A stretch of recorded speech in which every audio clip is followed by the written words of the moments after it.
Dear brothers and sisters in Christ, have you ever experienced to receive the love letter for the first time? It was very, very wonderful, because love letter contain a good and beautiful words. We choose and we put our hearts in that letter. That's why after you receive the first love letter, many cannot sleep. And we want to read again and again. The feeling is like flying. We went into the words of fantasy. Love letters contains of good words. Words can make our heart duk duk duk duk duk duk duk duk.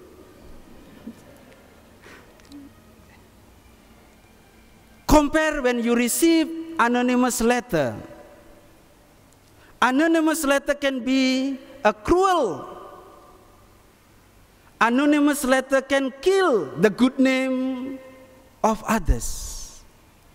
Because usually anonymous letter, the words it use very, very hurting. And the most important danger is that we cannot dialogue with this person who sent this letter. The Bible is not anonymous letter. The Bible, the scripture, is the book, the letter, God's love for you and for me. That's why the Bible contains the words who inspire us, the words who encourages us. Our church put so much respect and honor to the Bible. It is good that you have your own Bible in your home, in your room, so that every time you can read the love letter of God give to us. Don't say to me, Father, my Bible is still very clean, because I keep on the cupboard all the time. We must use it, my dear friend. The Bible, as the words of God, is so powerful in our life. As our human words is so powerful, that's why we must use our words carefully and wisely.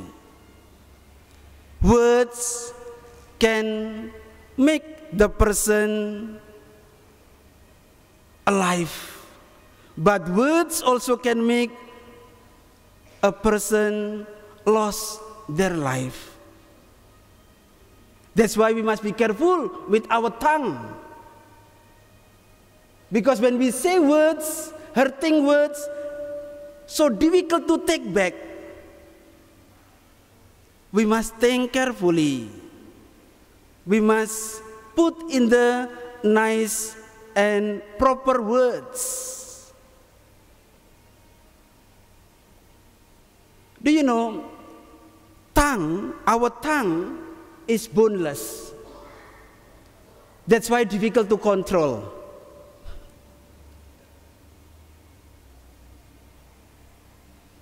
Today, as we celebrate this Bible Sunday, the church wants to encourage each one of us to respect and appreciate the words of God in the scripture. As you know, in the Mass, there are two tables. The table of the words of God and the table of the Eucharist. First, before we unite with Jesus, in the liturgy of the Eucharist, we sit and listen to the words of God. The words of God through the Bible reading is so important that we have three. The first reading, responsorial psalm, the second reading, the gospel, and the sermon. Some parishioners said, "Father, the time of the liturgy of the word is the best time to fall asleep." That's why the seed of the word cannot produce fruit, my dear friends.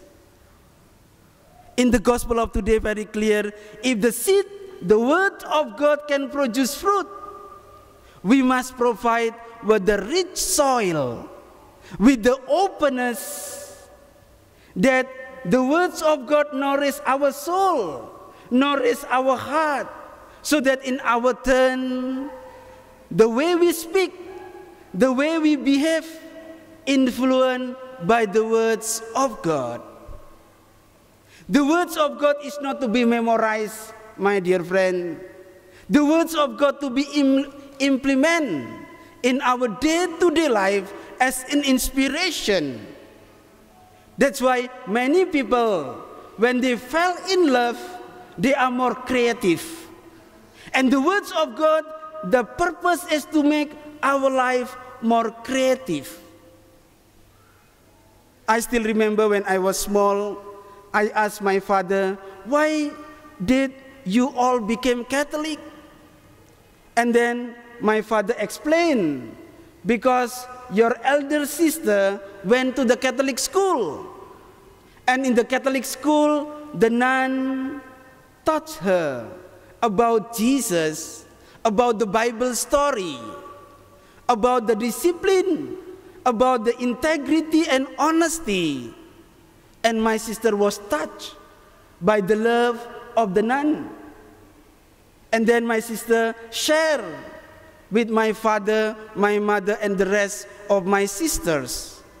And they were baptized together in 1967. And I was born 1968. How God provide the ground after whole my family converted into Catholicism. Then I was born. And then later on, I respond God's call to be His priest. And I can baptize so many children. I baptize so many people. The seed of the words of God produce, multiply, become more and more.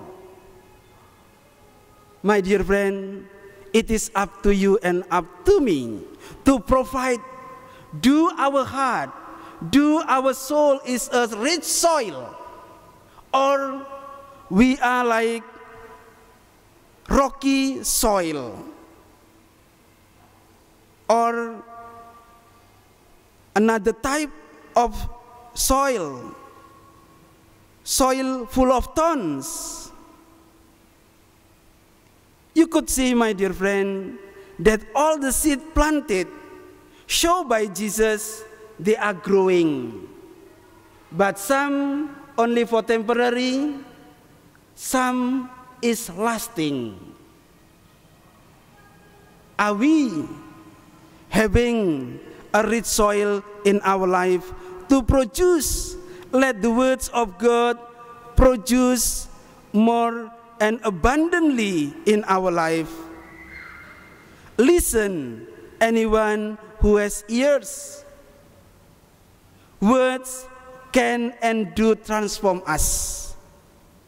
Surely, if this is true of our poor human words, it must be even more true of the words of God we listen during the Eucharist, or we listen in our personal prayer. Do you know, my dear friend, when we pray, we talk to God.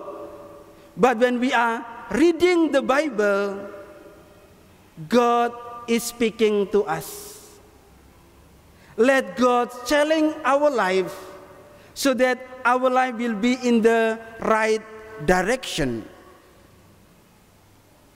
It must be even more through the words of God. Can any of us forget that it was the creative and the life-giving words of God which brought the world into existence, or that it was the Word made flesh that saved us? This is why the church lays such great stress on the liturgy of the Word at Mass. Our faith tells us that when the scriptures are read in the church, it is Christ who speaks. If only we have ears to hear. So let us, my dear friend, more appreciative and respect to the Bible we have. Don't only keep in your cupboard or in your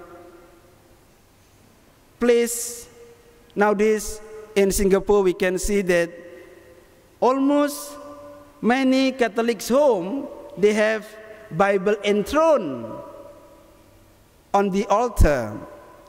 But do we read, or we just to show off, to show our friend that we put Bible as something important? The most important that we read day by day, meditate day by day, and let the words of God become a part of our life, influence our life, so that we can also be instrument to proclaim the good news to others. Amen.